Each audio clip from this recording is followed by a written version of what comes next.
Right. So formally, welcome everyone to the January edition of Tripad Care Emotional Wellbeing Hub. This is January 2025, and I think we are starting on a double honor sort of note this year, because we had the deferred December meeting on the 9th of January, and that was really very well attended as well. So many people in the meeting. We spoke on mindset. It was a mindset makeover event. And if you missed that meeting, I encourage you to please log on to the website. Very soon we have the YouTube channel. Very soon we are going to be sharing the YouTube channel. In fact, one of my co-hosts will be putting up the Tripad Care YouTube channel on the chat, because it's really important that you listen to that particular video to watch it. It's now on YouTube. It's been uploaded on YouTube, and it's really something that you don't want to miss. So please avail yourself of that opportunity. For those who are joining us for the first time, my name is Dr. T. Ayodele Ajayi. I'm the convener of the Tripad Care Emotional Wellbeing Hub. And I'm delighted that you are all joining us tonight.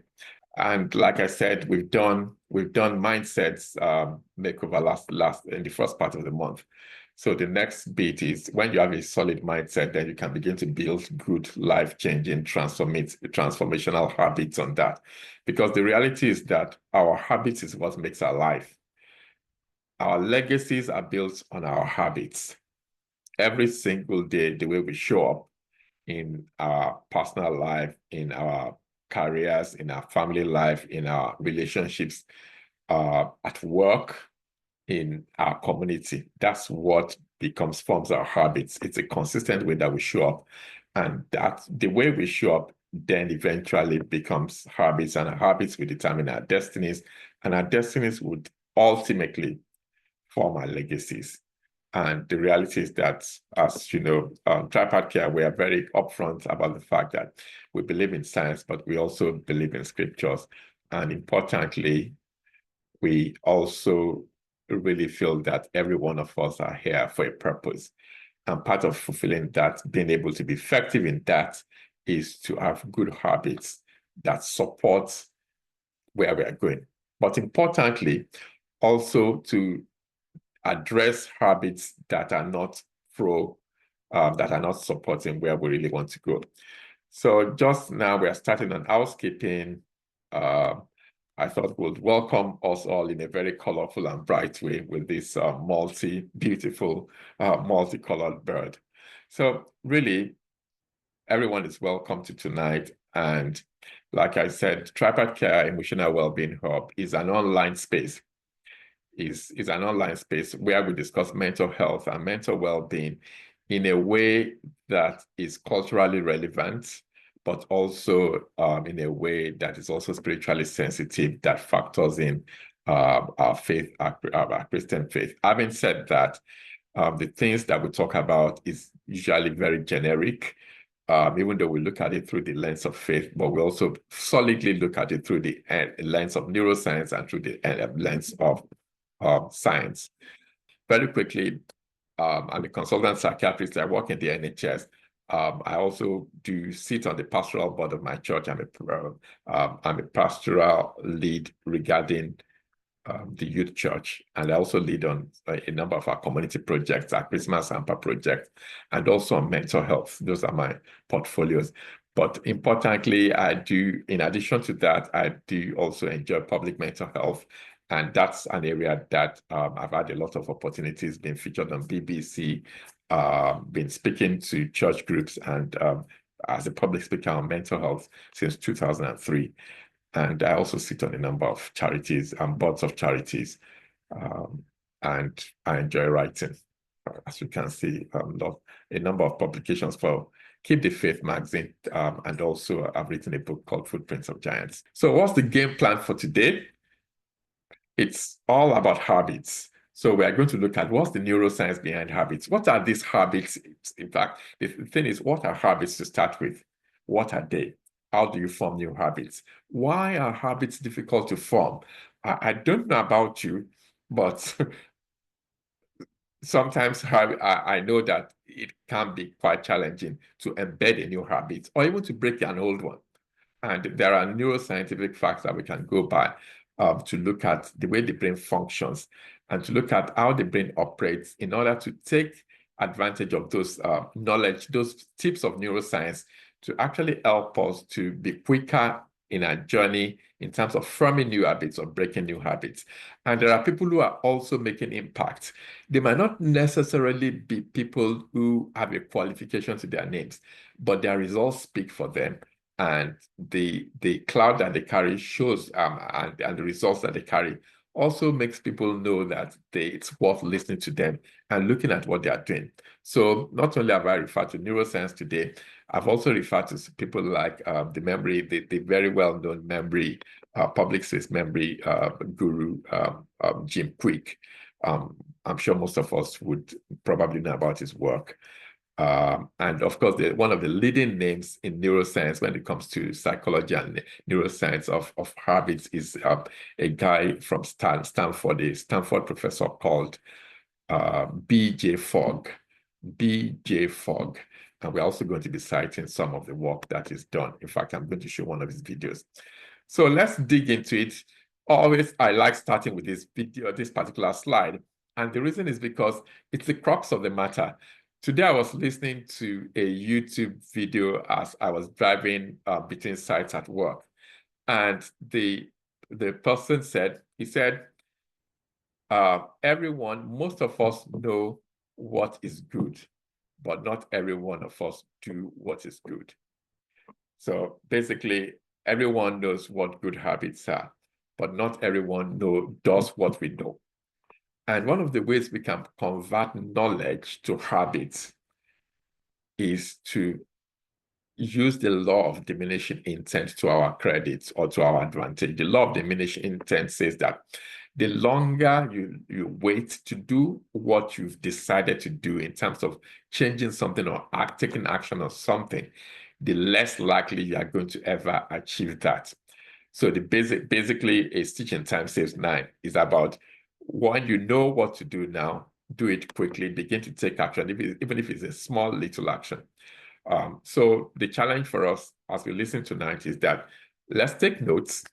Let's share the content that we have tonight with other people. Let's also seek support from other people. But importantly, let's begin to take action very quickly. And as we take action very quickly, let's also have an assessment plan in place.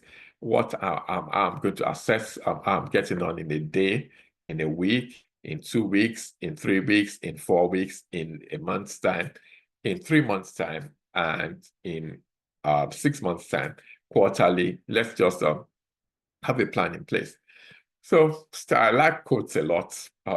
Every time I come across a quote, if it's striking or it makes an impression on me, I record them.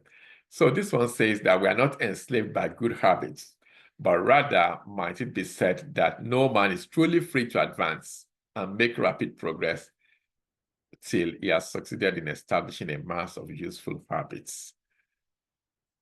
One of the points that I came across today, which I had read before, it was just a reminder, was that one of the other leading names in habits, Professor Wendy, I forget her second name now, she says that 40% of our daily activities are actually on autopilot and based on habits. 40% of our activities daily are on autopilot, and we're going to very shortly come to why that is. So the point I'm trying to make, which is upfront, and the first foundational point is that our life is a sum of the habits that we show up with every single day. Or our habits are our habits are a story of our lives. Our good habits will support a good life, and poor habits will lead in the other direction. So if we have good financial habits, it will support our financial stability and our financial and being financially free, financial freedom. If we have poor relationship habits, it will bleed on our relationships. If we have poor work habits, poor attitude towards our work or our careers, it will have the same effect. Poor attitudes towards our ministry, it will have the same effect. So our habits in any aspect of our life, currently, whatever we're experiencing in any, whatever the terrain looks like, is mostly a reflection of habits. So the question is, what are habits? In simple terms, basically, they are acquired patterns of behavior. Every single habit that you have today started first by you making a choice. And I've deliberately used this colorful brain. You can see there are several sparks in that brain.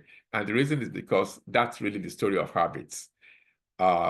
It's really every single habit that we have in our lives currently are a manifestation of several things happening in our brains, several nerve cells interacting with each other, several nerve cells sending messages to each other to result in that habit. And that's why you see all those sparks, very colorful. It's almost like there's a network of, which is actually what happens. What's happening? It's a network of several billions of nerve cells that connive together to result in our habits. So the first thing is that habits are acquired patterns of behavior.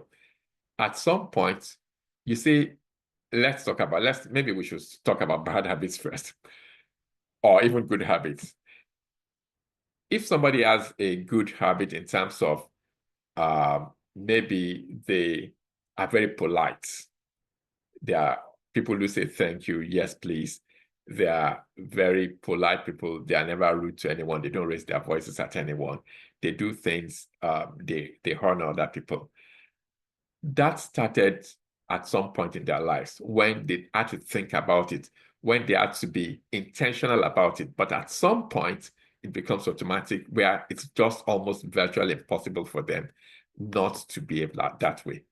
And that's the way it is with habits, whether good or bad.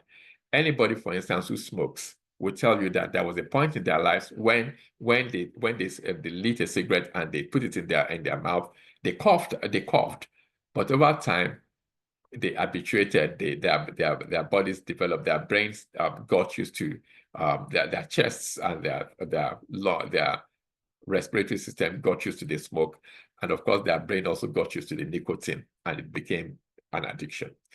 So the point I'm trying to make, which is I think that's the most foundational point today actually, that habits are acquired patterns of behavior. And the reason why they become habits is because they go from being voluntary, being intentional as a result of repetition over and over again.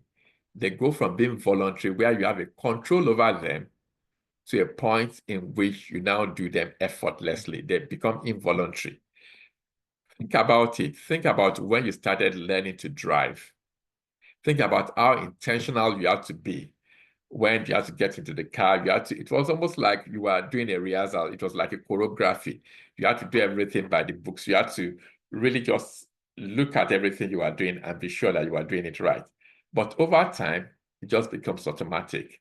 You just don't think about it again, and you just go into the car, you put on your seatbelt, you start the car. You don't think about what next am I going to do. And you effortlessly, you drive hundreds of thousands of miles, hundreds of miles sometimes, and you don't think, oh, what's the next thing to do now? You just do it effortlessly, because over and over and over again, you have developed that habit. And that's the way it is. It's the frequency of repetition that embeds habits. It's the frequency of repetition. And the other thing to think about is that habits are that not only can we have habits in the way we drive, in the way we talk to people, in the way we communicate, but also in the way we think, in the way we behave, in the way we respond to situations. All of those are habits. In the way habitually and not only are habits powerful in the way they affect our lives, we also pass them on to the next generation. We pass them on to people who are around us. For instance, today on LinkedIn, I was saying thank you to one of my career mentors, whom the first time I came across them, obviously they were my boss in 2001, which is 24 years ago now. And today I was just saying thank you to him because some of the habits he taught me then, some of the things that I picked up as this is good psychiatric practice, are things that still abide with me today. There are still things that I do because I picked. So the point I'm trying to make on that second note is that our habits not only affect our lives, not only affect our success, they also affect the other people in our lives. Not only do habits, they not only impact our own lives, they also impact the lives of other people. But it's really about the fact that there are things that we chose to, over time, we've been repeating them and they then become our second nature. So habits are like second nature. They become automatic. And we will also look at that in a minute. So habit formation is the process by which our behaviors become automatic. They just become automatic. And how do you know that what is the test of automaticity? What is the test that, could this be a habit already? Have I become, is this something that has become second nature to me? The first one is, can you perform that task? Or can you carry out, do you do it effortlessly, where you don't even, with minimal focus? For instance, one of the most remarkable evidences of habits is what I'm holding here. I hope everyone can see it. Can everyone see it? Okay, thank you. Right, brilliant. So our relationship with our phones, which is also a story for a previous day, because we've done something on social media and phones, and I think it was last August or so. So that's also something that's in the archives. But basically, our relationship with our phones is one of the most telling evidences that we can form habits. The way we engage with our phone is something that we initially learned. There was a time in our lives when we didn't have phones. At least at some point you acquired your first phone. But now the relationship we have with it is something that we've learned over time. So the first question about automaticity is, can you perform the task, or is it almost like you don't even think about it? You know, when I used to do on-calls which entailed my leaving home at night, I remember there were nights when I left hospitals about maybe 40 minutes away, 50 minutes away, 2 a.m. in the morning. Maybe I've been called out for a mental health assessment. I get into the car. I remember getting into the car. I remember going into the car because obviously I'm relieved that, okay, thank God I can go home now. And I get into the car and I go on the journey. And the next I can remember that is really, maybe I'm lost in thoughts, I'm obviously tired. The next I can remember is pulling up in the driveway and parking the car.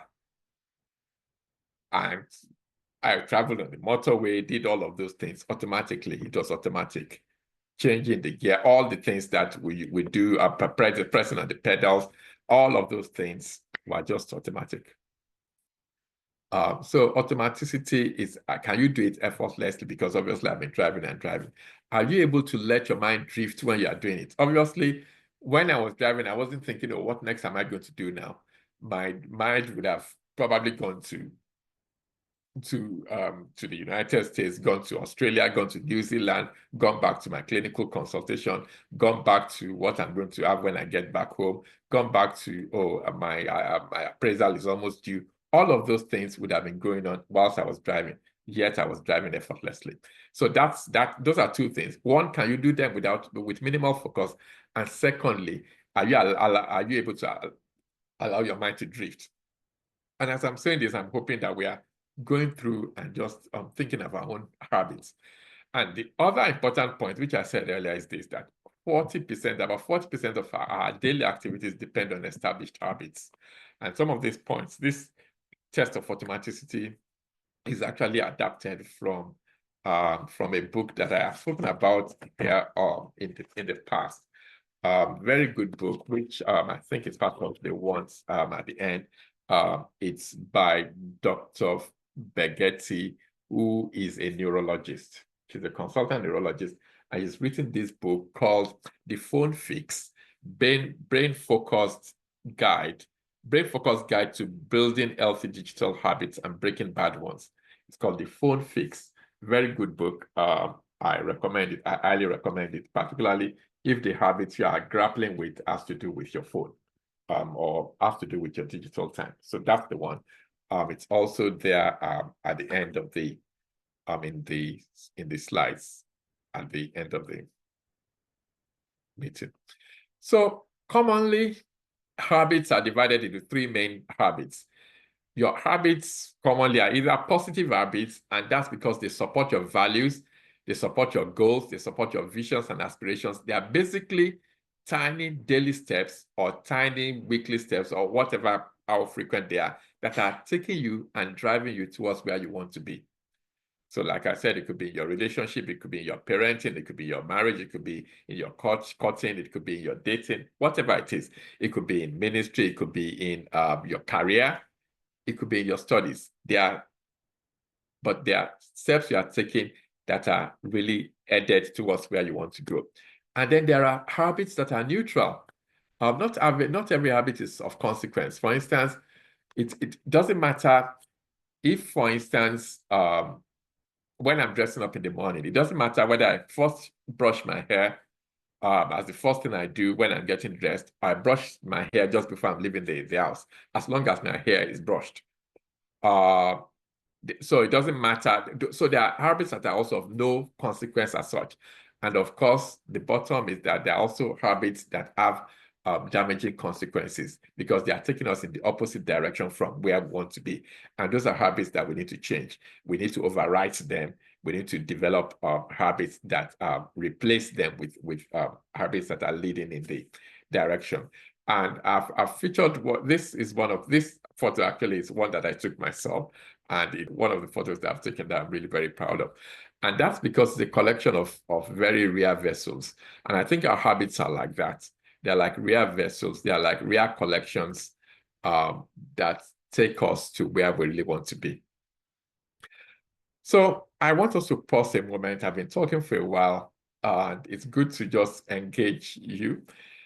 I'd like you to pause now and reflect on your own types of habits. Just let's think about this for a moment. What are the positive habits in your life? What are the neutral habits? And which ones are the negative habits? Just think about a few of them and think about the top most of them. Which is the top most positive habit that you think it's in your life?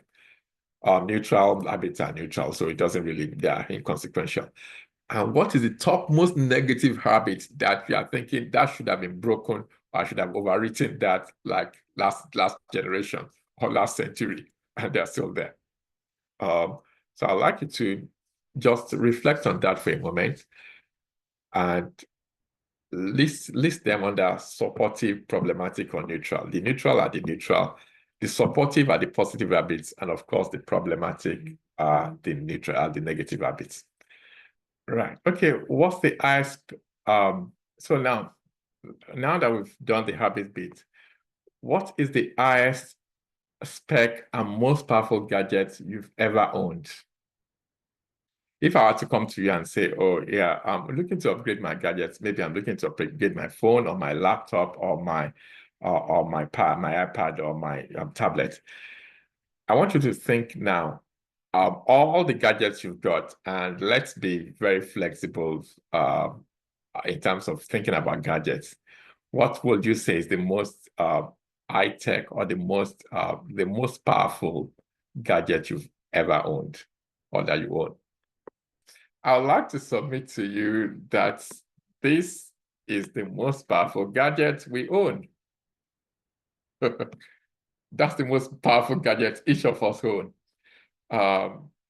It was Ben Carson, renowned pediatric neurosurgeon, who was going to vie for US presidency. I think not this particular, I think the previous one, the previous contest. He said that there is no such thing as an inferior brain. If your brain is working well, that you're a superior human being. And I think I agree with him. Our brains are such complex, intricately manufactured and intricately functioning gadgets. They are the most powerful computer any one of us will ever own. I know there are people who probably dispute that. The cybersecurity gurus and the IT gurus will probably dispute it. But the reality is that our brains, the more we know about neuroscience, the more we know that there are even things about our brain that we haven't come to grasp with yet.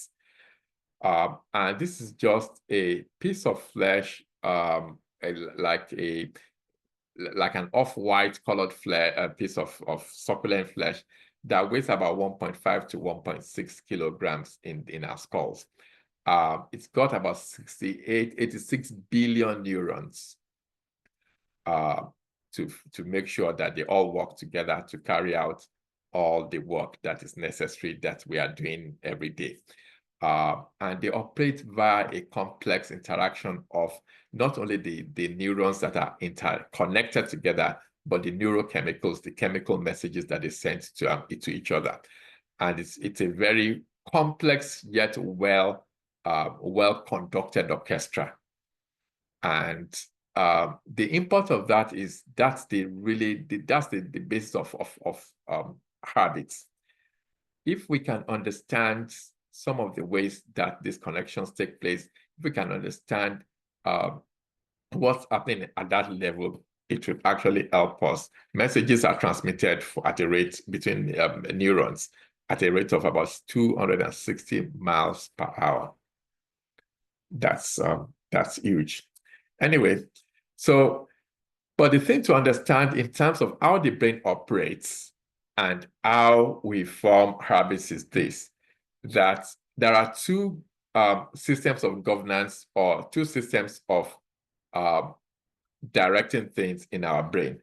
There's what is called the executive function, which is manned by the front part of our brain. The front part of our brain, that's the frontal area of our brain. That's the part of our brain that develops the latest. That's why when people who are still in their mid-20s, their late teens and their mid-20s, early to the mid-20s, and maybe drag into the late 20s, still continue to, that part of the brain still continues to develop. Is the area of our brain that is for emotional regulation. Is the area of our brain that weighs the pros and cons in decision making. Is the area of our brain that also helps us to hold back. It's almost like the brakes of the parts of us that is rational. For instance, when you see something that you like on eBay, and you remember that there is also an important exam that you need to pay for.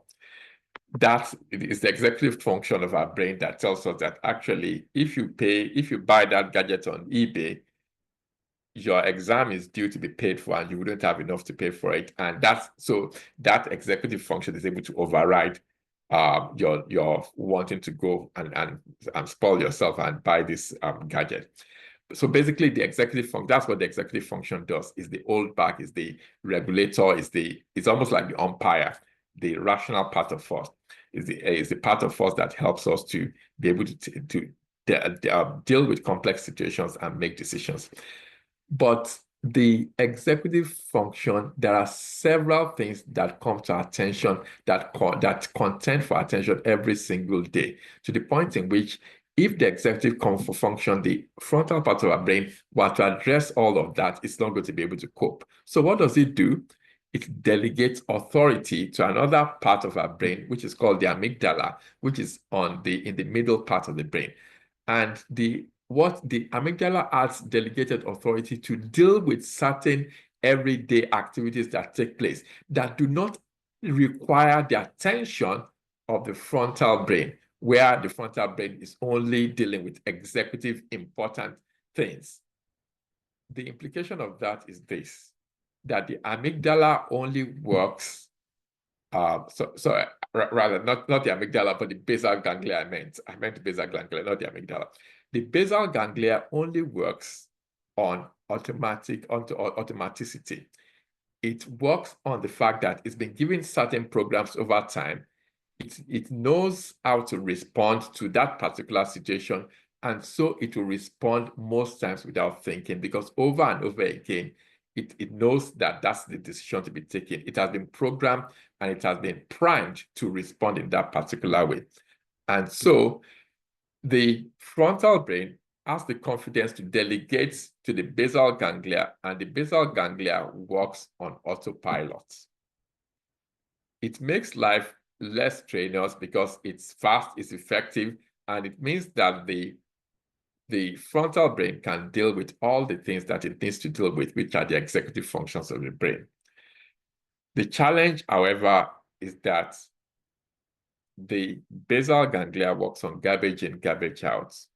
If what you've programmed into it over and over again in terms of your choices have not been things that support the place where you want to go, every time it wants to take a quick decision, it would take a decision in terms of what it's been programmed to do. For instance, if we've programmed our basal ganglia to always respond to the urge of the hour in terms of the type of food we eat, if we've programmed it to feel that, yes, when it's McDonald's, I'll give it, whatever it's available, I just give it. Then when there's a choice to be made, it just goes for the least resistant option. So the point I'm trying to make is that when it comes to the basal ganglia, that middle part, or actually, I said earlier that 40% of our daily activities are based on automaticity. That's what's responsible. And it's based on the things that we've programmed into it over time. Every habit actually started at some point as a choice. And at that point, what happens is that the executive function most times will not overrule that. So it means that the basal ganglia is running the show when it comes to some of the everyday decisions that are being taken. So now, I also want to hear from you by typing in the chats, why are new habits difficult to form and why are old ones difficult to break? So just like I said, the reason why new habits are difficult to form is that it takes time. Basically what we are doing, literally, when we form new habits, is that we are forming new electrical neural pathways in our brains, and we are trying to decommission old pathways. That's exactly what we are doing. And that happens in three ways. The ways that the brain sends messages in, or that it increases a particular habit or a particular pathway is that, one, it forms new cells, new brain cells, new neurons are formed. Secondly, it strengthens the connection between the cells. So not only are there new people to carry the message, the collaboration between them is also stronger. And the thirdly is that it also increases the white covering of the nerve cells. The white covering of the nerve cells, what they do is that they also make the message transmission quicker. So those are the three things that happen to actually enhance any pathway to actually carry messages faster. The way to think about it is, if you opened, for people who do delivery, if for instance you maybe you open Pizza Express or something, then the more the number of delivery people that you have, the more connected they are, either by mobile phone or by a WhatsApp group or by some sort of walkie-talkie. The more interconnected they are, the more you have on your team, and the quicker they know the routes and the shortcuts, the easier, the more your business is going to thrive. That's exactly the way it is with nerve cells and with forming new habits. So, and as has been alluded to, the reason why it's difficult to form new habits and to continue and to break old habits is because of the role of the basal ganglia that I talked about earlier. However, all of this is about the brain trying to preserve us. The human brain is wired and connected for human preservation. And that means that it wants to take the route of least resistance. The human brain, for instance, uses about 20%, even though as small as it is, it's probably about less than 1% of our, for some of us, it's less than 1% or maybe 2% of our body weight for some of us. For some, it's lesser. But the reality is that it consumes about 20% of the energy that we use every day. So basically, what that means is that the brain is energy intense, and it tries not to put itself out to consume more than it needs to do. So that means that it will usually go through the route of least resistance, and that's the basal ganglia. The basal ganglia is programmed based on the things that it's been told, based on the experiences had before, and it takes automatic decisions. And that's why old habits are difficult to break and new ones are challenging to form. However, the good news is that it's not impossible because of what I said earlier about neuroplasticity, that by intentionally choosing a particular path, for instance, if, the first thing you do every morning when you wake up is to have a drink or something, or maybe if you want to break your sugar habit, for instance, because you take too much sugar. And I know that most of you, some people who have listened to me for a while will know that I said years ago, going to 15 years now, at a milestone birthday, I knew that my relationship with sugar was getting unhealthy, and I was beginning to enter into my middle years. So I made a public announcement and said, oh, guys, all of you, before my dearest and nearest, I want to tell you now that I'll stop putting sugar into my food, and I'm just going to become sugar free. It was tough, but because there was that commitment, I was able to carry it through. And it's just to emphasize the point that habits change when we make choices. They might be difficult, but if we keep choosing one day at a time, one day at a time, one day at a time, what we're actually doing is that we are decommissioning the pathways that are supporting the old habit, and we are actually commissioning new pathways. And over time, the newly commissioned pathways will take over and become really the main pathway. Yes. Somebody said we've been doing this since we were children, since we were in the womb, which I agree with. Yeah. There's also quite a lot to do with the neural pathways that are decommissioned when one is in the womb, and how that then affects some of the choices we begin to make, and in fact, our personalities and all that. So that's a good point. Thank you for sharing that. So this is what neuroplasticity looks like. Can you see that main trunk? That's the main stem of the index neuron here, but there are also other connections. You can see it's connected to a pool. It's like a myriad of neurons there, myriad of nerve cells. And really, like I said earlier, neuroplasticity is about increasing the number of the nerve cells. Also to say that as we get older, people are finding that the ability to be able to create new neurons tends to decrease. However, there are certain things that support that. Exercise is one of them.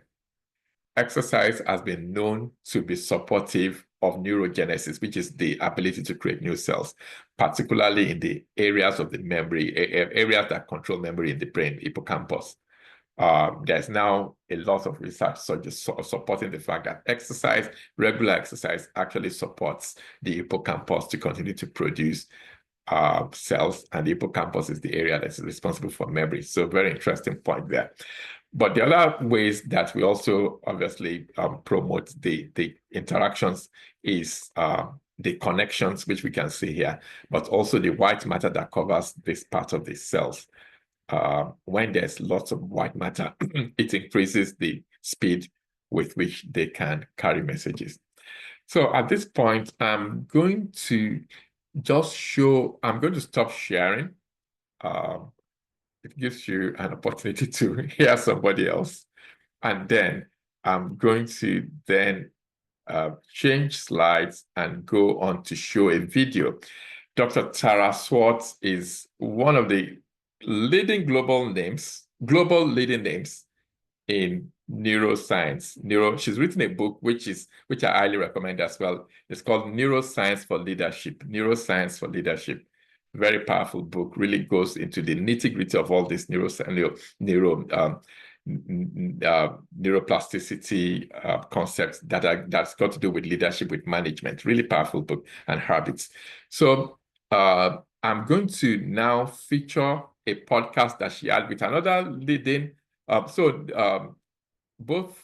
of these people on this slide, just to put background into it, on this podcast were actually ex-doctors. Not, I mean, they were ex-doctors. So both of them no longer practice medicine. Tara Swart no longer practices medicine. Ali Abdaal no longer practices medicine, but they are medically qualified and they actually practiced. Tara worked up until becoming a consultant psychiatrist, actually. And I think Ali Abdaal worked till he was a core trainee or something before he left medicine. But that hasn't affected him in any way because both of them are obviously doing really very well. Both of them have global platforms. I'm just going to share this clip from an interview that Ali Abdaal granted to Tara Swart about neuroplasticity and about how it affects habits. It's just a very little clip, but really very powerful. So I'm going to share that now. Stopped again. Good. Okay. It's actually really related to what I understand about neuroplasticity now, because there's a period of time where you make new connections in your brain and you build up this new pathway. And it's almost like there's a tipping point where that pathway becomes the way that you think now, and your old ways of thinking get overwritten. So one of the analogies that I could use is if you came up to a field that was knee-high in grass, then the first time you walk across that field, you're going to be pushing that grass down with your feet. But if you walk that same path every day for a week, you probably would have trodden a sort of pathway through the grass that you can walk through easily. If you then said, okay, I'm going to lay down some wooden slabs to make it even easier to walk along there, and then you built that further and you maybe like cemented them in, then eventually you could make a path that's so easy to walk down that it takes no effort at all. And it's exactly the same in the brain when you learn something new. We're so bombarded with information in the modern day that what you would read in a newspaper in one day today is the amount of information that somebody would have received in their lifetime 100 years ago. The brain naturally filters out things that aren't vital to our survival. But if we do something like create a vision board or visualize something that we want, then we're training the brain more to be aware of the things that we really want. So then when it does the selective filtering, it doesn't filter out that person that could introduce you to somebody about your business, or that person that could introduce you to somebody for a date. That means noticing and then grasping opportunities that can move you closer to your goal. Good. Hey friends, welcome back to Deep Dive.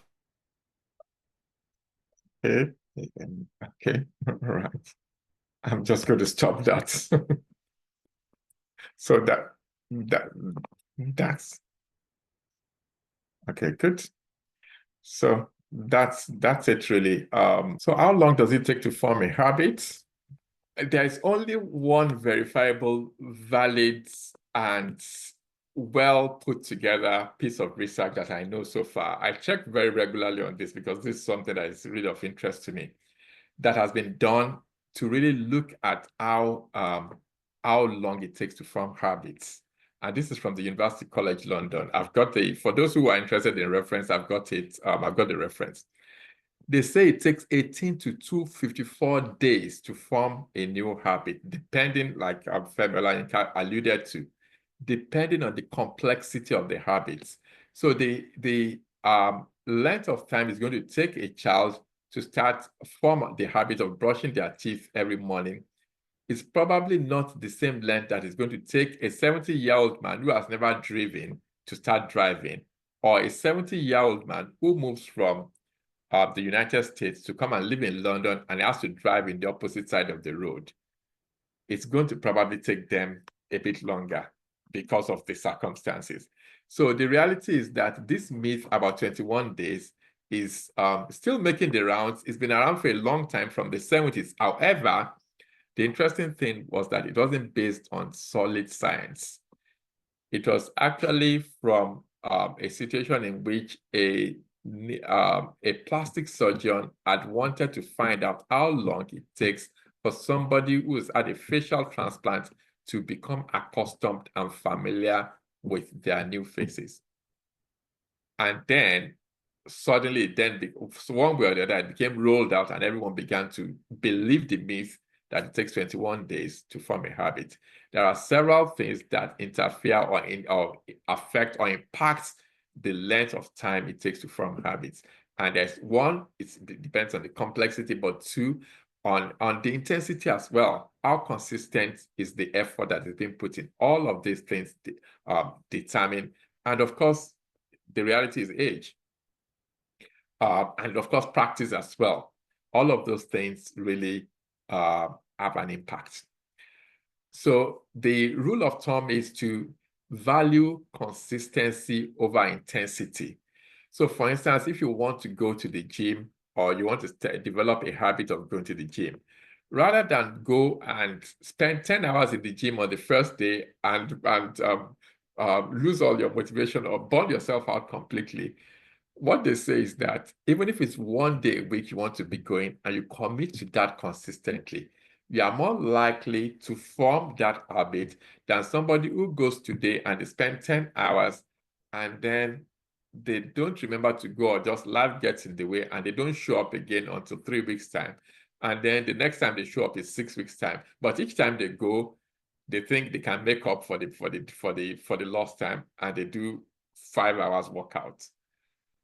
The person who puts in a consistent, even if it's a small effort, is more likely to achieve their goals in habit formation than somebody who does a binge of the activity now and again without any consistency. Because let's remember that what we are doing is that we are consistently trying to form, we are building new pathways, we are building new routes in our brains. So the brain doesn't work with, you give a deluge of activity today, and then you don't show up again for the next 10 days, and then you come again. No, it doesn't, it's consistency. Even if it's just a day, even if it's just it's the consistency that is most important to the brain. And the other thing they say is that it's really about building networks, it's about building roads. I think the most relevant illustration is the one I said, where a new road was being built. The old road was continued to be used until it was decommissioned, and then the new route was being used. That's exactly what we are doing in our brains. And the stronger habits are associated with increased number of cells, because basically when we build new routes, remember we're increasing the number of the cells carrying the message. We are increasing the connection between the cells carrying the message, and we are increasing the white material that covers them, that gives them speed, that makes them jump in terms of carrying the message. So I hope that gives us some insight. And like I said, I've got the reference for it's a paper from the University College London on habit formation. So I think I've made that point as well. Basically, goal realization, goal failures are a bottom line about habits and mindsets. And we've done mindset last month or earlier in the month. And for those who may just be joining us, the mindset video, thankfully, is now on the website. It's now on the YouTube channel, so you can access it and listen to it. I think so far it's about 120 views. So it's been it's one of the videos that people have really embraced. One of the most important habits you can develop for your life is that of thinking right. And there's also another video on toxic thinking on the YouTube channel. I think that will be about a couple of years ago now. So I did say that I'm going to be citing the work of some people who are really doing remarkable work and who are living this habit formation thing. So one of them is Jim Kwik. Jim Kwik has also had he also had a brain injury when he was young, and in fact, his teacher used to refer to him as the boy with the broken brain. That was how disparaging. And today he teaches memory, optimal performance in terms of memory to world presidents, to really it consults to governments and to world leaders. So there's something he's got that must be working. And the way he talks about really in terms of thinking about any habit at all or any behavioral change is this. He says there are 3 M's. There are 3 key things: mindset. Every person that I've studied, that I've read anything they've written that is meaningful and worth reading about habit formation, one way or the other, they might use a different word, they might use a different phrase, they might present it a different way. There is always something about mindset. And that's why I'm pleased that we did mindset 3 weeks ago, and now we are doing habits now. Every one of them, every one way or the other, they always go back to the mindset. So basically, he says the 3 M's are the mindset. And by the way, he's written a book on this as well, Limitless. It's called Limitless. It's something about the power of the brain. Limitless by Jim Kwik, as in Kwicik. It's also part of the references. So it says that three M's is mind. It says there's mindset, there's motivation, and there is method. The mindset is about really the fact that you think it's possible, what's going on in your mind. The motivation is about really being motivated, wanting to do the work that is needed. And of course, the method is about getting the technique right. And it says that this is the score. It says when mindset interacts, when you have a mindset and you are motivated, you have inspiration. Like what's happening currently is mindset and motivation. Mindset is mixing with motivation, and I'm hoping that it's creating some inspiration and gearing us up, particularly when we revisit our reflection in terms of the negative, the neutral, and the positive habits. Grouping them into neutral, problematic, and supportive habits. I'm hoping that it's steering us and gearing us and giving us inspiration. But the other thing is, it then says that when mindset interacts with method, this is mindset interacting with method here, it equates to ideation. That's, we have an idea, I've got a method now, and then I've got I've got a mindset to do it. That's it's ideation. It says that when the motivation interacts with the method, you have a method, you know what you want to do, you are motivated to do it, then you go ahead and do it. That's implementation. But neither of the three, inspiration, ideation, or implementation, of their own accord can create any behavioral or habit change. We can get inspired from now till tomorrow. If we don't do anything about it and implement our inspiration, it's not going to move anywhere. We can have ideas from here till kingdom come. If those ideas are not implemented, it's not going anywhere. It says that the point where things really begin to move in the right direction is when there's inspiration and ideation, and that mixes with implementation. And it didn't stop there, because obviously you are then saying, okay, yes, we've talked about mindset, but method, of course, I think the method, we've also talked about method today, and we're going to talk about a bit more about method. But how about the motivation? How do you, because that's the real thing, how do you keep in the game when it comes to motivation? And this is what it says about motivation. It says, really, when it comes to really making the change, there are three things you need to think about in keeping in the game. One of them is the purpose. What exactly is the reason why we want to change that habit? Why do we want to form new habits? Why do we want to form new communication habits? Why do we want to be better parents in communicating? Why do we want to be better spouses in our communication? Why do we want to form more positive financial habits? Why do we want to form career habits that are going to lead us to really being at the peak of our careers? Why do we want to form habits that are going to lead us to where we want to be in our ministries? He says the purpose is really very important.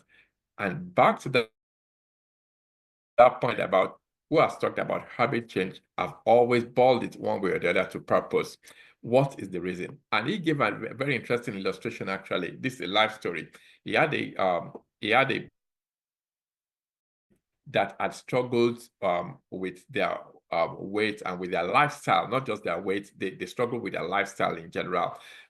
They weren't eating healthy, they weren't exercising, they weren't doing any of the things that they should be doing for longevity. And they found themselves in a situation where they actually suffered a heart attack. And when they did, everybody thought, oh, that's the wake-up call.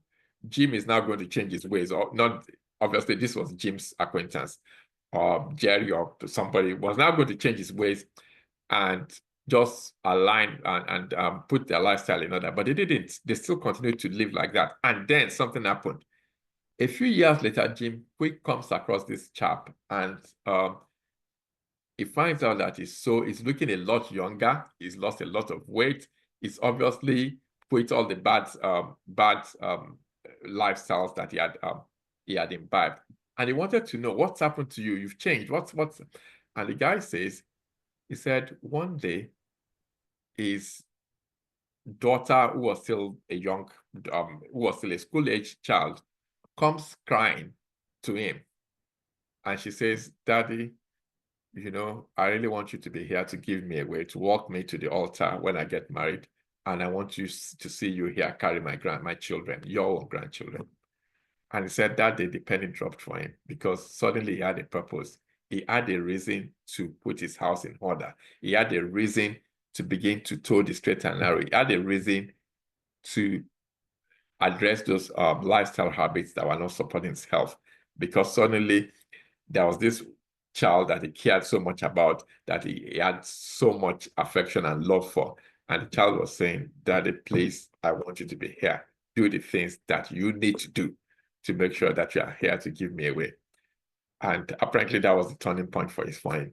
So there's always a purpose. And there's something that is called the seven levels deep exercise.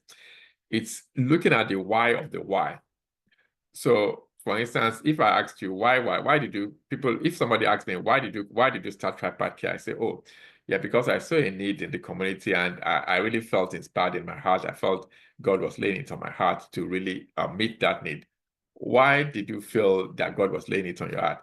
Because I really felt uneasy that there were things that I could do about it, and it felt like it was something that I was commissioned to do. Why did you feel it was something that you were commissioned to do? Because I felt that. So it's about asking the why of the why of the why of the why of the why until you connect with an emotional reason. At some point, usually they say it's almost by the time you start getting to it's a seventh level. At some point, you become emotional about it. At some point, it's almost like you get into it. So you connect with the real reason why this is important to you. And I've seen it. I've seen it happen. And I'm just going to read out actually. This is from a book by Dane Graziosi. It's called Millionaire Success Habits: The Gateway to Wealth and Prosperity. And that's where he talked about the seven levels deep exercise very much. And this is what he said. He said, the seven levels deep exercise. Why did you write this book, Dean? That somebody was asking him. He said, to change a million lives by helping them see a better path and better habits to success. Why do you want to change a million lives? So you ask the why of the why. It says, because it feels amazing to serve and help others. Why do you feel it's amazing to serve and help others? It then says, it allows for an even more successful business based on solid principles and values. Why is it important for you to make business based off principle and values? I want to leave a legacy my family will be proud of. Can you see that the more the why is being asked, the deeper is connecting with the real why? Because many times when people ask us the why, we say something very superficial, but sometimes we need to dig deep to connect with the really emotional, the very deep reason, the why of the why. It then says, why is it important for you to leave a legacy for your family? It says, I never want to go backwards. Hated being broke as a child. So you can see there are things that are beginning to come up now. Things that are deeper than what you would usually, things that are deeper than I just wanted to write a book. You can see there are things, it's beginning to go digging down into the recess of his soul. It says, why do you never want to go backwards? I want my kids to have choices as they grow up. Can you see? And then it says, why is it important for your kids to have choices that you never had? Because I want to be in control. I want to live a life on my terms and be free to do as I choose. Basically, at that point, it became very emotional. He broke down and began to cry, according to what is written in the book. So basically, sometimes we need to know why. Why do I want to start eating healthy? Why do I want to start exercising? Why do I want to start being more sensible with my finances? Why do I want to build a solid? Why do I want to invest in my parenting relationship? Why do I want to invest in my communication with my wife or my spouse or my husband? Why do I want to be a better person in ministry? Why do I want to be more impactful in my ministry? Why do I want my messages to carry more weight to reach more people? Why do I want Tripart Care to be able to reach more people across geographical boundaries and across nations? Why do I want that? It's about asking the why of the why of the why of the why and connecting with the real deep why. That's when I find the real purpose behind that. And when I do, then it moves on. It then moves on to the energy. We need to manage our energies in order to be able to invest the energy where we need the habits to be. And in managing energy, it talks about brain foods, for instance. There are certain foods that are good for our brains. I am now being aware that there are certain foods that are not good for my energy levels. And everyone has to work out what's not good for you and what's good for you. But there are certain foods that we know are good for most brains. Avocado is one of them. Olive oil is another one. Eggs are one of them. But for eggs, one has to be careful with that because not everyone can tolerate that. Salmon is good. Salmon are good. Leafy vegetables are good. Dark chocolates, obviously more than 80% cocoa are good for you. Walnuts are good. What else did they talk about? Walnuts. Turmeric. There are about 10 of them. I think I've said about 7 now. By the way, I'm using this memory palace here. So there's avocado, blueberries, and cauliflower. So those are the 10. They are brain foods. They are good because they help to give our brains what it needs. You would have noted that there is no very high calorie things in any of those things. But managing our energy levels has a lot to do with forming new habits. And then when are you optimal? I mean, when's your optimal energy levels to support the habit that you want to form? Those are things to really think about. And of course, the other thing is that watch out for energy vampires. For a long time, I didn't know there were energy vampires, and I didn't know that I needed to watch out and preserve my energy from energy vampires. It took me a while of being in public space to know, but I now know. And yeah, sometimes you've got to choose how you use your energy. You've got to choose how you interact or what form of energy you dispense towards certain activities and towards certain individuals. It's the reality of life. We can't be all things to all men. It's important for us to be. And then the last thing it says in this PES3 is talking about purpose, it's talking about energy. And the last thing it says is, what's the smallest simple step you can take to achieve that goal? One that is the tiniest step that you can fail. Just giving an illustration. Years ago, when I developed the habit of going to the gym at the time, what had happened was it just never happened. One way or the other, I couldn't fit going to the gym into my schedule. And currently, I don't go to the gym, by the way, because we are now going to have a home gym. But so it was a very challenging time in terms of just fixing time to go to the gym. And it suddenly occurred to me that it's never going to happen. Every time I get home, by the time I'm finished from clinical work and all that, I'm too tired to go anywhere. So thankfully, there was a gym next door to my work, literally about 5 minutes away. And I thought, look, the best way to think about this is to add your working day, gym time to your working day. So basically from work, I've got my gym bag permanently in my car.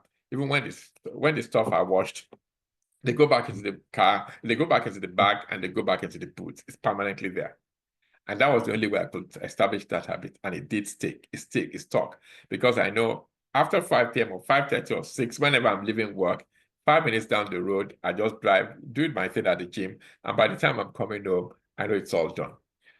So what's the smallest simple step? If you can't, it could even be buying your training shoes. It could be getting your gym gear. something, what's the next simple step that you can take that will put you on your way, that you know you can't fail about it? And then how do you continue after that simple step? How do you continue with the motivation? How do you sustain your motivation? And it's really about naming your reason. Like you said, naming your purpose, assembling your team. Accountability has been shown over and over again to help people in breaking bad habits and to help people in forming new habits. That's why Weight Watchers is successful. That's why when people go onto an NHS program to quit smoking, that's why they succeed, because it's not just them. There's a support system that is backing them, helping them. Create your own reward system. Also, that's about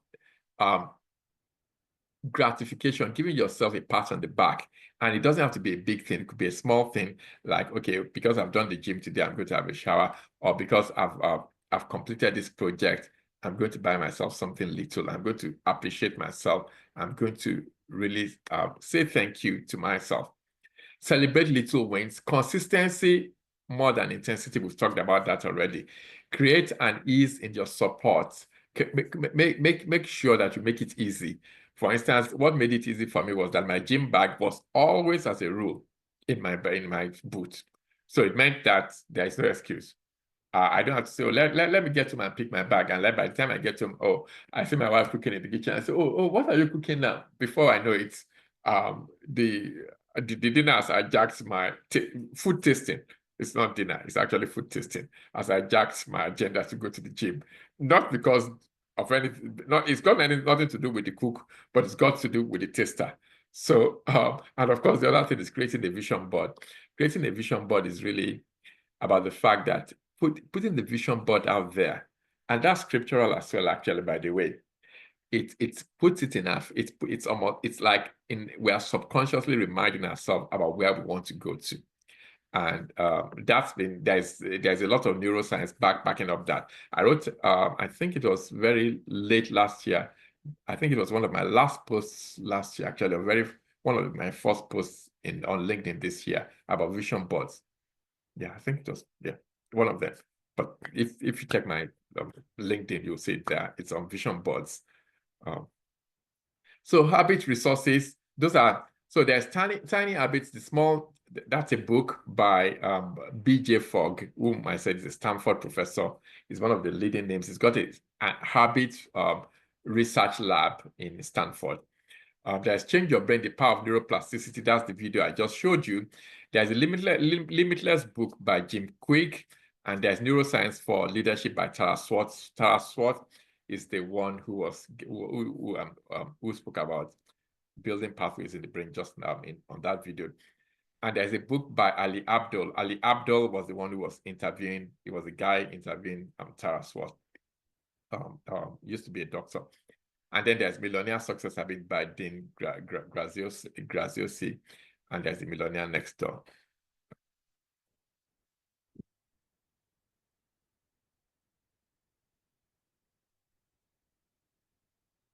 So what are we looking at for the coming seasons? We are going to be looking at assertiveness, aggression, and we're going to cover, that's the 27th of February. And we're going to cover a bit on toxic relationships as well. And I've just written an article, I think, for for Keep the Faith magazine, was released first few days of the new year. If you go on their website now, I think it's there on toxic relationships. And I think it's also on my LinkedIn. There's also Brain Care, The Power of Neuroplasticity and How to Maximize Your Brain.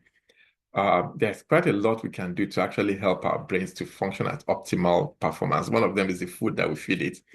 And there are several other things. So that in March, that's what we're going to look at. In April, I'm going to get an older adult colleague to look at dementia. So in May, we are going to look at faith and mental health. And interestingly, I've spoken about emotional intelligence in several places, but we've never done it on this hub. Emotional intelligence in parenting, also. I think as a guest speaker, I probably would have spoken on emotional intelligence about 6-7 times before. But so I'm bringing, by God's grace, we are going to bring it home in June. And then July, we are talking about self-confidence, self-esteem, and appreciating ourselves, celebrating the person, that the unique gift that we are to the world. It's not a crime to love ourselves. The Bible, it was love your neighbor as yourself. It doesn't say love your neighbor and hate yourselves. Sometimes we look at we treat ourselves like it says to hate ourselves.